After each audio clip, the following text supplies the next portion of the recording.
السلام عليكم ورحمة الله وبركاته. إن الحمد لله نحمده ونستعينه ونستهديه ونستغفره ونؤمن به ونتوكل عليه ونعوذ بالله من شرور أنفسنا ومن سيئات أعمالنا. من يهده الله فلا مضل له ومن يضلل فلا هادي له. ونشهد أن لا إله إلا الله وحده لا شريك له. ونشهد أن سيدنا محمدا عبده ورسوله.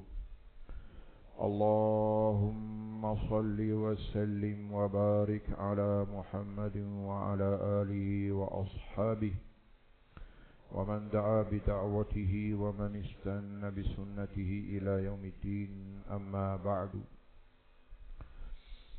فعن أبي هريرة رضي الله عنه أن رسول الله صلى الله عليه وسلم قال: الصيام جنة فلا يرفث ولا يجهل، وإن امرؤ قاتله أو شاتمه فليقل إني صائم مرتين، والذي نفسي بيده لخلوف فم الصائم أطيب عند الله تعالى من ريح المسك، يترك طعامه وشرابه وشهوته من أجلي. الصيام لي وأنا أجزي به، والحسنة بعشر أمثالها. رواه البخاري ومسلم. Dari Abu Hurairah radhiyallahu anhu bahawa Rasulullah sallallahu alaihi wasallam bersabda, berpuasa itu adalah perisai, maka janganlah seorang yang berpuasa itu berkata kotor, dan jangan dia bersifat jahil, tiada kesopanan apabila adalah seseorang yang memeranginya, menyerangnya atau mencela, mengutuknya. Maka hendaklah dia berkata, sesungguhnya aku berpuasa 2 kali. Demi Allah, Tuhan yang nyawaku di tangannya, berubahnya bau mulut seorang berpuasa lebih wangi di sisi Allah Ta'ala daripada wangian miski. Boleh dia meninggalkan makannya dan minumannya dan syahwat nafsunya keranaku. Puasa adalah milikku, dan aku sahajalah yang membalasnya, sedangkan satu kebaikan itu dibalas dengan 10 gandaan seumpamanya. Muttafaqun alaih. Hadis diriwayatkan oleh Imam Bukhari dan Muslim di dalam As-Sahihain. Bersyukur kita ke hadrat Allah Subhanahu wa ta'ala yang memanjangkan umur kita, memberi keberkatan kepada waktu kita, maka kita berpeluang untuk bernafas dengan hembusan udara Ramadan Al-Mubarak sekali lagi pada tahun ini. Semoga Allah Subhanahu wa ta'ala memberi bantuan kepada kita sesungguhnya, memberi kemudahan, memberi taufik, supaya ini menjadi puasa terbaik di dalam sejarah hidup kita. Siyamu muwaddi', puasa yang dilaksanakan seolah-olah inilah puasa terakhir kita sebelum menghadap Allah Subhanahu wa ta'ala, mengharapkan bahawa ini adalah Ramadan yang paling bermakna yang pernah kita lalui, dengan ilmunya dan dengan amalnya. Kita memilih untuk membaca satu hadis, dan inilah satu-satunya hadis yang menjadi pilihan Al-Imamul Bukhari rahimahullah, Imamul Muhaddithin, Amirul Mu'minin fi hadisi Sayyidil Mursalin. Apabila membuka kitabnya Sahih Bukhari, Kitabus Siyam, kitab puasa, Babu Fadlis Siyam, bab lebihnya puasa. Kerana ada di kalangan ulama Islam yang melebihkan puasa di atas segala amalan, termasuklah sembahyang, termasuklah zakat dan haji. Ada ilmu tentang tafdilul a'mal alal a'mal, tafdilul afdal alal afadil. Walaupun semua amalan ini berfadilat besar-besar belaka, terutamanya amalan-amalan rukun, tetapi ada satu perbincangan halus di kalangan ulama'nya, iaitulah cuba membanding-bandingkan di antara amalan yang semuanya berfadilat besar belaka. Di bulan Ramadan dilonjakkan kelebihan puasa, sehingga ada di kalangan ulama yang melebihkan puasa di atas segala amalan. Masing-masing membuktikan dalil dan hujahnya. Bagi Al-Imamul Bukhari rahimahullah,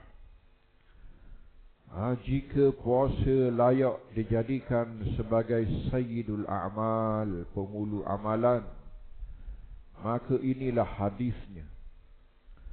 Hadis yang terlalu sahih, terlalu sharih,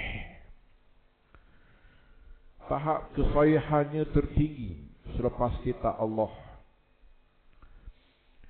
iaitulah sunnah Nabi SAW, yang disepakati oleh dua imam. Kedua-duanya disepakati umat, didokong oleh umat di belakangnya.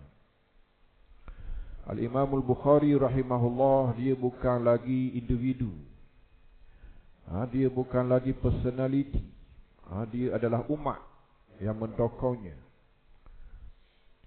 Berlangsung kurung-kurung yang lampau, cubaan untuk mengkritik kitabnya sebagaimana dikritik kitab-kitab lain, tetapi terbukti bahawa ini adalah suatu kitab yang kebal dengan kualiti dan kesahihannya. Demikian juga Imam Muslim,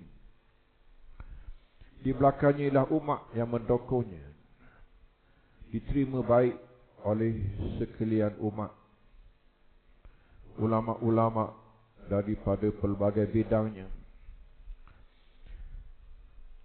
Di mana hadis kita ini kesahihannya orang panggil nafasnya nafas Nabi, masih segar dengan apa yang pernah keluar daripada mulut baginda sallallahu alaihi wasallam. Keajaiban hadis ini ialah dimulakan dengan Nabawi, berakhir dengan Qudsi.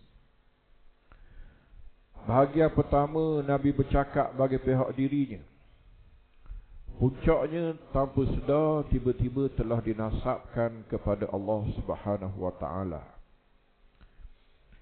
Bahasa aku, bahasa saya di hujung itu ialah Allah Subhanahu wa taala. Yatruku ta'amahu wa syarabahu wa syahwatahu min ajli. Seorang yang sanggup meninggalkan makan, minum dan nafsunya keranaku, iaitulah kerana Allah Subhanahu wa taala. As-siyamu li, puasa ini milikku, iaitulah milik Allah Subhanahu wa taala. Wa ana ajzi bihi, dan aku sahajalah yang membalasnya, yakni Allah Subhanahu wa taala. Sedangkan di hadapannya, di permulaannya ialah Nabawi. Nabi kita sallallahu alaihi wasallam bercakap, dinasabkan kepada diri baginda sallallahu alaihi wasallam, tetapi yang pastinya semuanya adalah wahyu, seperti wahyu Quran. Wa ma yantiqu 'anil hawa in huwa illa wahyu yuha. Allamahu syadidul quwa dhi mirratin fastawa. Wahyu yang diwahyukan Allah. Nabi tidak pernah bercakap daripada pihak dirinya. Semua adanya adalah wahyu yang diwahyukan kepadanya. Hadis kita ni setiap patah daripadanya mendapat huraian panjang. Setiap satunya adalah tema. As-siyamu junnah, puasa adalah benteng.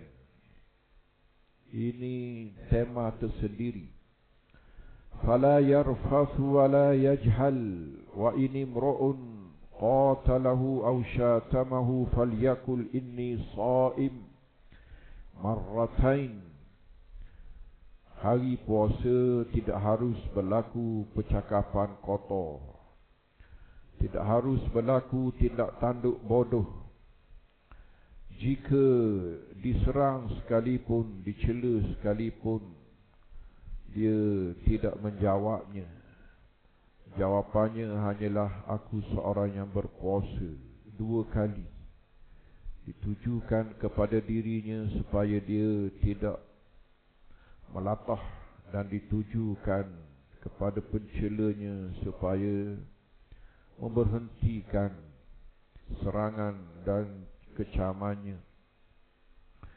Tiba-tiba dibawa kita ke mahsyar, kisah mulut busuk orang puasa yang lebih wangi daripada miski, seperti darah syuhada yang warnanya warna darah tetapi bauannya bauan miski. Tiba-tiba Tuhan berbangga dengan orang berpuasa pada hari akhirat kelak. Di hadapan khalayak diisytiharkan sebagai mereka yang paling bersiap dengan pertemuan hamba dengan Allahnya. Diisytiharkan sebagai seorang yang sanggup tinggal makan minum nafsu hanya keranaku.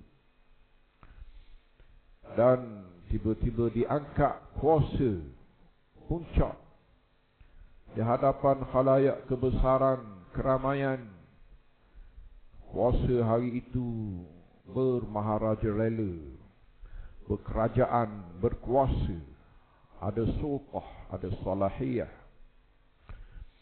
Puasa adalah milikku sepenuhnya, tidak diganggu. Dan aku sahaja yang menentukan pembalasannya, tidak diserahkan walaupun kepada para malaikat pencatatnya. Jadi hadis kita ini dalam satu hadis, setiap rangkaknya kehebatan puasa. Puasa ni lebih dia pertamanya amalan puasa itu sendiri. Dipanggil fadlus siyam. Yang keduanya ialah kelebihan hari puasa. Hari puasa lain dengan hari buka. Jadi setelah amalan berpuasa sangat berbeza dengan amalan berbuka, hari kita puasa lain dengan hari kita buka. Ini orang panggil kehebatan Islam, kemuliaan syariat. Hari-hari sama, macam hari biasa-biasa. Matahari seperti biasa, tengah hari macam biasa, jatuh matahari macam biasa. Tetapi syariat Islam menjadikan hari puasa ini terlalu istimewa. Nak banding dengan hari kita buka, tak ada tandingan. Hari itu manusia naik ke kelas tertingginya. Walaqad khalaqnal insana fi ahsani taqwim. Hari puasa, manusia di secantik-cantik ciptaan seperti asal kejadian. Kalau dok puasa, thumma radadnahu asfala safilin. Dia jadi hina, dia jadi jatuh, rendah, rebah, sejatuh-jatuhnya, lebih teruk daripada binatang. Makan, minum, tak tahu apa. Bernafsu, tak ada undang-undang. Kemudian yang ketiganya ialah fadlus shaim. Jadi kita ada fadlus siyam amala, fadlul yaumis shaimi, yaumus siyami, zarfan zamanian makanian. Kemudian yang terakhirnya ialah kelebihan orang puasa itu sendiri. Jadi ibadat puasa, hari puasa dan tuang yang puasa itu. Tuang puasa berdasarkan hadis kita ini, orang panggil waliyun minal awliya, ashabul karamat. Puasa ini satu jenis kewalian. Tuang dia berkaramah, keramat. Kita ni nak cari sangat orang keramat, nak cari orang mukjizat. Hakikatnya setiap orang berpuasa adalah awliya, wali-wali. Sebagaimana orang tak puasa adalah a'da. Orang puasa adalah wali-wali Tuhan. Yang ada ashabul karamat wal khawariq.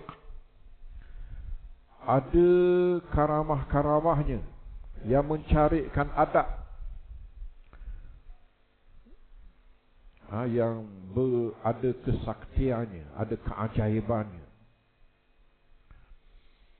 Sebagaimana orang tak puasa adalah musuh-musuh Allah Subhanahu wa taala. Dia memilih untuk jalan memusuhi dan memerangi Allah Subhanahu wa taala.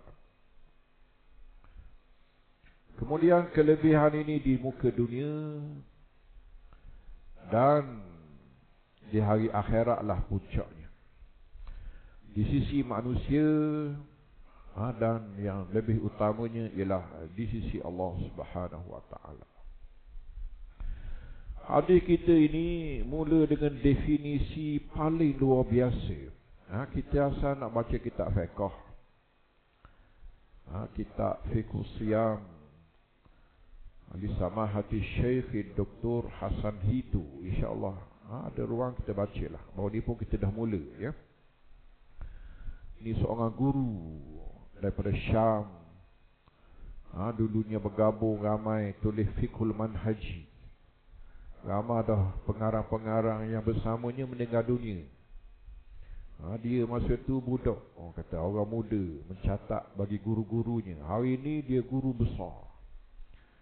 Dan tak jauh, boleh nak jemput mari sini pun boleh. Dia duduk di kawasan kita je ya. Dan hadis ini juga dibawa dalam bab kelebihan puasa oleh tuan kitab kita. Puasa dalam fiqh ada definisinya. Semua kita tahu puasa. Tapi Nabi bercakap, ini orang panggil kelainan hadis, ya. Tak ada lah bertentangan fiqh dengan hadis. Hadis fiqh ialah daripada hadis. Dan hadislah yang membuahkan fiqh. Tapi tengok definisi langit bumi. Puasa hak kita tahunya, dan kitab fiqh tulis al-imsak. As-siyamu huwal imsak. Puasa ini ialah menahan diri, ya? Menahan diri daripada muftirat. Al-imsaku 'anil muftirat. Dari segi bahasa, dia menahan diri mutlaqan, secara umumnya. Hatta daripada benda yang tak batal puasa pun, dari segi bahasa, menahan diri. Selalu dibawa kisah Maryam. Inni nazartu lirrahmani sawma falan ukallima al-yawma insiya. Surah Maryam cerita pasal puasa Maryam. Dia kata, aku bernazar untuk kepada Tuhanku untuk berpuasa, maka aku tak boleh bercakap dengan siapa-siapa, ya. Jadi puasa Maryamnya al-imsaku 'anil kalam, berpuasa daripada bercakap. Kita puasa, bercakap boleh, tak ada orang kata batas puasa dengan sebab bercakap, ya. Tapi sebenarnya orang dulu, Imam Ghazali pun sebut dalam kitab Ihya Ulumuddin, perkara yang paling membukakan puasa ialah percakapan huduh. Yang paling besarnya mengumpat dan berbohong. Kalau ada lagi orang mengumpat di bulan puasa, bercakap bohong daripada di bulan puasa, ini orang panggil sebusuk-busuk puasa, ya. Puasa paling busuk sekali. Tidak tahu benda satu pasal puasa.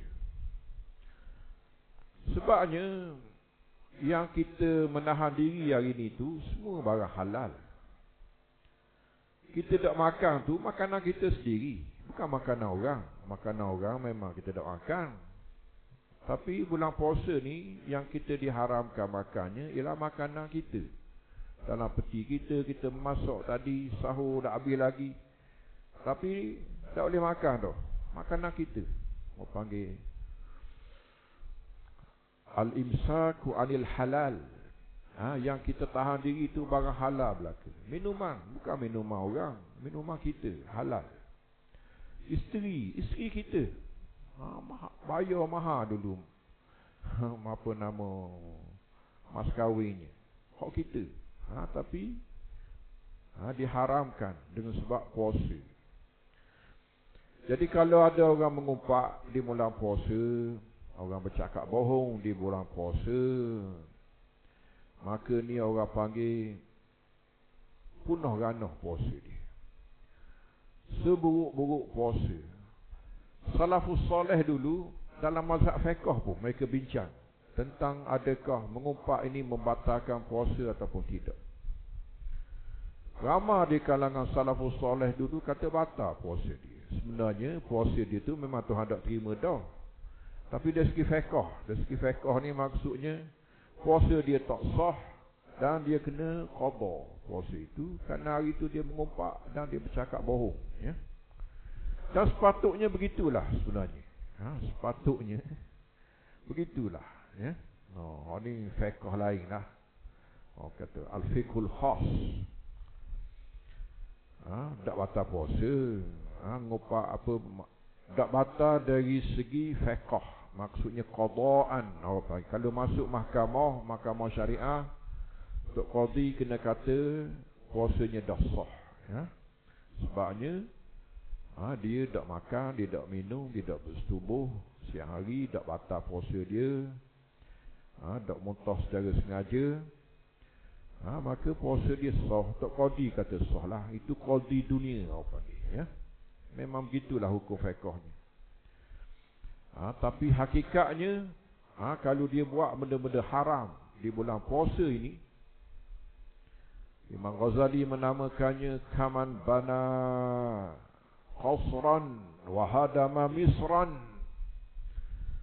Kerja paling sia-sia di bulan puasa ialah orang yang buat haram, jatuh dalam maksiat ketika puasa. Imam Ghazali mengumpamakannya seperti orang yang membina istana, kemudian meruntuhkan satu kota. Lelah dia nak siap satu istana. Bila siap, diruntuhkan. Bukan saja istana dia, satu kota diruntuhkan.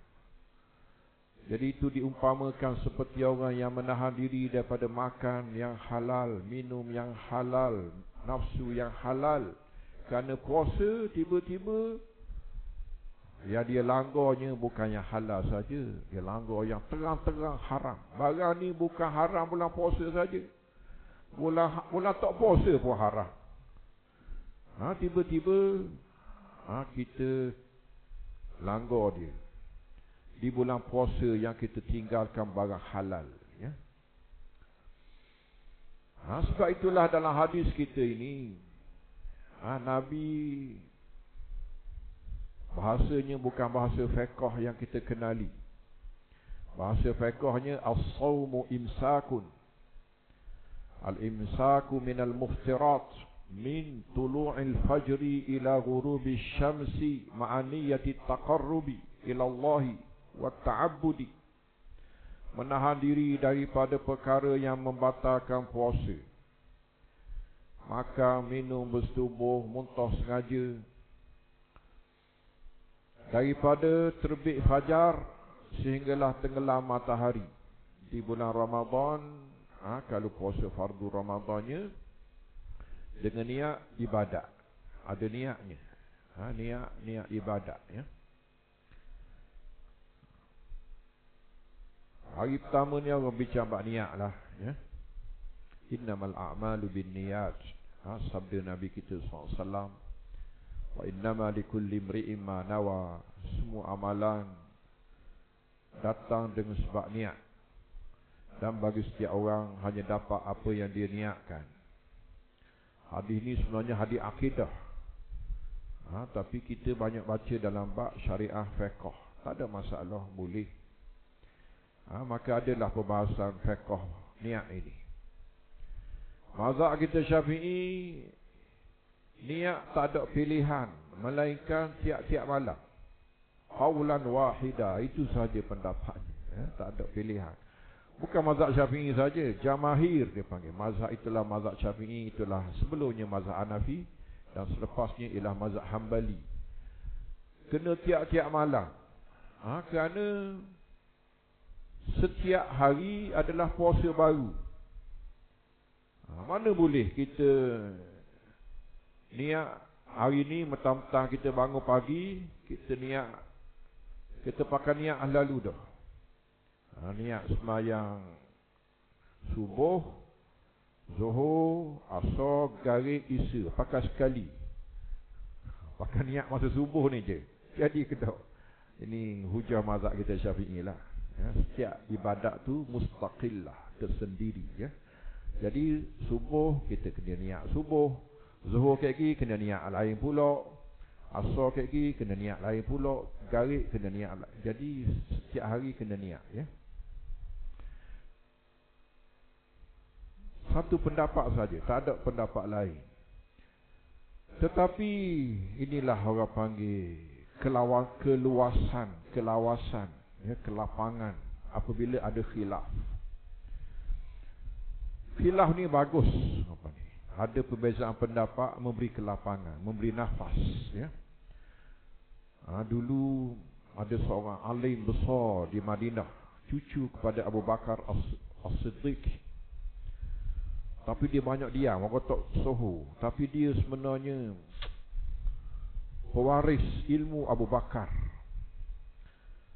Dan bergabung pula dengan Aisyah. Aisyah ni ilmu Nabi SAW. Dia ni daripada bayi membesar di bilik Aisyah. Maknanya membesar di kubur Nabi SAW. Namanya Muhammad bin Al-Qasim bin Abi Bakar As-Siddiq.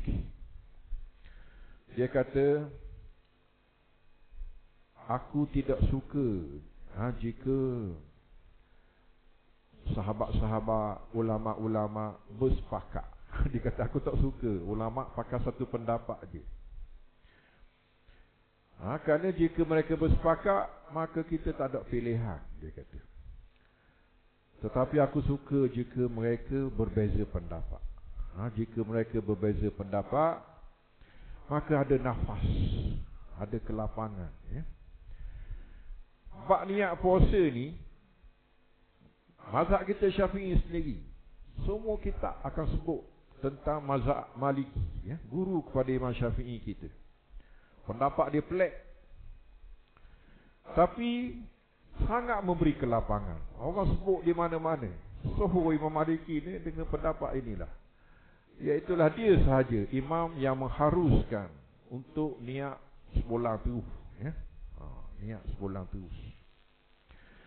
Maka mazhab kita Syafi'i, antara yang sunat dilakukan pada malam pertama, hari pertama puasa, malamnya ialah niat sampai ke sudah, Isti'nasan bi qauli Malikin, tumpang mazhab Maliki, tumpang mazhab Maliki, sebabnya bimbang ada hari-hari kita terlupa, bimbang ada hari-hari kita terlalai, tak sedar, ingat raya dah esok, ataupun memang tak mari langsung sepanjang malam niat untuk puasa esok,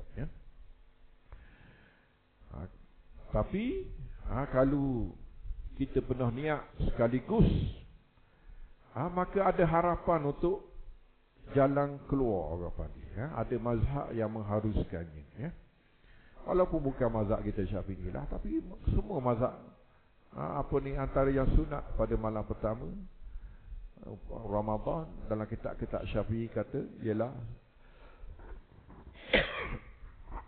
kita niat untuk esok dan niat untuk semua sekali, nawaitu as-siyama jami'a syahri Ramadhan hadzal 'ami lillahi ta'ala, dia kata, aku niat untuk puasa sepanjang bulan Ramadan tahun ini kerana Allah Ta'ala, Tapi yang wajibnya ialah tiap-tiap malam, wajib tiap-tiap malam mazhab kita Syafi'i, Puasa ni dalam bab niat, mazhab kita Syafi'i pun ada keunikan, Sebenarnya mazhab kita Syafi'i ni detail, orang panggil, terperinci. Apa dia niat? Niat dalam mazhab kita Syafi'i lain daripada mazhab lain. Mazhab Syafi'i niat dia qasdu syai' muqtarinan bi fi'lih,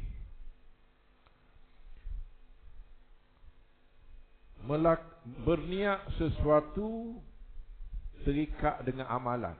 Maksudnya masa kita mula amalan itu baru niat, orang panggil, Kalau nak sembahyang, masa ambil wuduk tu tak boleh niat lagi sembahyang.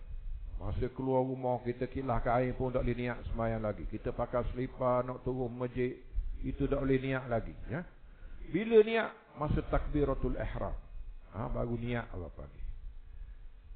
Dia panggil qasdu syai' muqtarinan bi fi'li. Mazhab lain tak ada. Mazhab lain niat ini ialah al-qasdu mutlaqan, ada qasad, Jadi duduk rumah tadi pun kita niat dah boleh, pakai selipar tadi pun kita niat dah boleh, jadi belaka,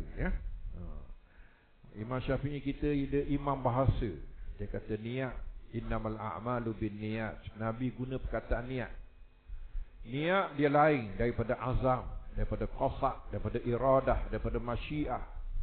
Hak lain, hak tu walaupun niat belaka, tapi hak tu sebelum ada pangkat-pangkat dia.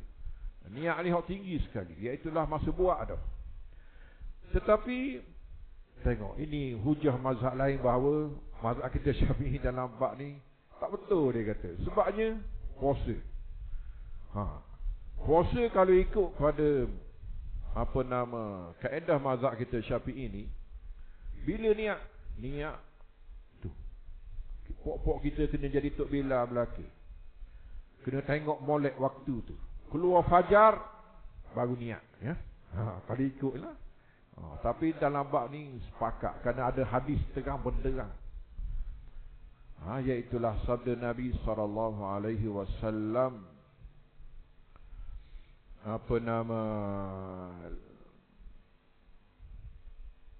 man lam yubayyitis siyama fala siyamalah. Siapa yang tidak memalamkan niat, maka tiada puasa baginya. Jadi puasa ni niat dia malam, bukan masa terbit tari tu, bukan terbit fajar tu. Kalau ikut kaedah asalnya, macam kita semayang masa takbiratul ihram, mana kena tunggu terbit fajar, kena niat, ya. Tapi kecuali puasa, barang tu pun tak logik tau. Masyaqqah dia panggil. Masyaqqah wa ayyutu masyaqqah. Payah sangat. Kerana pakat kena tunggu waktu fajar belaka untuk niat. Tapi hadis terang benderang lah, iaitulah puasa niatnya malam. Dan banyak kelebihan sebenarnya bila niat malam ni. Ialah puasa ni amalan berat. Tinggal makan, tinggal minum, ini barang berat, ya. Jadi sehari daripada fajar sehingga jatuh matahari ni pun berat, ya. Tapi Tuhan nak bagi pahala kepada kita siang malam. Sebabnya pahala bermula dengan niat. Pahala bermula dengan innamal a'malu binniyat wa innama likulli imri'in ma nawa. Setiap orang dapat pahala dengan sebab niatnya, ya. Walaupun kita tak puasa lagi, tapi kita dah ada semua dalam hati, tidak lalai bahawa esok nak puasa lagi, esok nak puasa lagi, esok nak puasa lagi. Sebenarnya pahala telah bermula, ya. Pahala telah bermula, ya. Jadi puasa niat dia malam lah. Jadi tu orang panggil puasa dari segi fiqh imsak. Tapi hadis kita ni angkat puasa daripada imsak. Nabi tak sebut sepatah pun perkataan imsak. Nabi kata as-siyamu junnah. Puasa ini kisah lain, iaitulah kisah perisai, ya. Kisah benteng. Ini kisah apa ni, ya. InsyaAllah lah kita melihat kembali kepada hadis mulia ini. Bagaimana puasa diangkat daripada tahan makan minum dan nafsu yang halal yang diharamkan dengan sebab puasa. Tiba-tiba puasa bukan sahaja dengan kerangkanya, bukan sahaja dengan fizikalnya, tetapi dia telah menjadi jiwa, menjadi rohani, menjadi puasa yang hidup, puasa yang membentuk kepribadian, membentuk akhlak mulia, mengangkat seseorang itu daripada puasa dengan syariat hukum hakam ini tiba-tiba menjadi puasa akhlak, puasa kepribadian yang akhirnya tuan dia tu kukuh, bentengnya kebal daripada jatuh di dalam maksiat kepada Allah Subhanahu Wa Taala. Kerana itulah agamanya. Agama kita ni melakukan yang diperintahkan dan yang meninggalkan yang dilarang. Tapi sebenarnya kita gitulah, kita takrifkan takwa ni ataupun mematuhi perintah Allah, buat yang wajib, tinggal yang haram. Tapi sebenarnya antara dua ni, meninggalkan yang haram tu lebih kuat, ya? Meninggal yang haram itu lebih kuat. Umar Ibn Abdul Aziz, Khalifah Amirul Mukminin, dia kata sebaik-baik ibadat ialah meninggalkan yang haram. Kita ingat sebaik-baik ibadat semayang puasa. Umar bin Aziz kata sebaik-baik ibadat ialah meninggalkan yang haram. Kalau kita semayang puasa pun Tapi tidak boleh meninggalkan yang haram. Itu bukti jelas bahawa sembahyang puasa kita tidak pernah diterima Allah Subhanahu Wa Taala. Jadi meninggalkan yang haram dulu, barulah melaksanakan yang wajib. Walaupun benda itu berlaku sekali lah. Jadi puasa ini itulah dia benteng daripada jatuh dalam perkara yang dilarang. Akhirnya tuan dia maju ke depan melaksanakan yang wajib. Bahkan bila berjiwa, bila berdarah daging, dia akan berlomba ke amalan-amalan sunat pula, ya. Jadi ini pembinaan Islam, membina kepribadian manusia melalui syariat-syariatnya. Mukjizat, tiada tandingan. Cuba cari cara lain, sistem lain, tidak akan temui kebijaksanaan dan kecantikan, keindahan agama Allah Subhanahu Wa Taala. Wa sallallahu ala sayyidina Muhammadin wa ala alihi wa ashabihi wa sallim tasliman katsira. Subhana rabbika rabbil izzati amma yasifun wa salamun alal mursalin walhamdulillahi rabbil alamin. Wassalamu alaikum warahmatullahi wabarakatuh.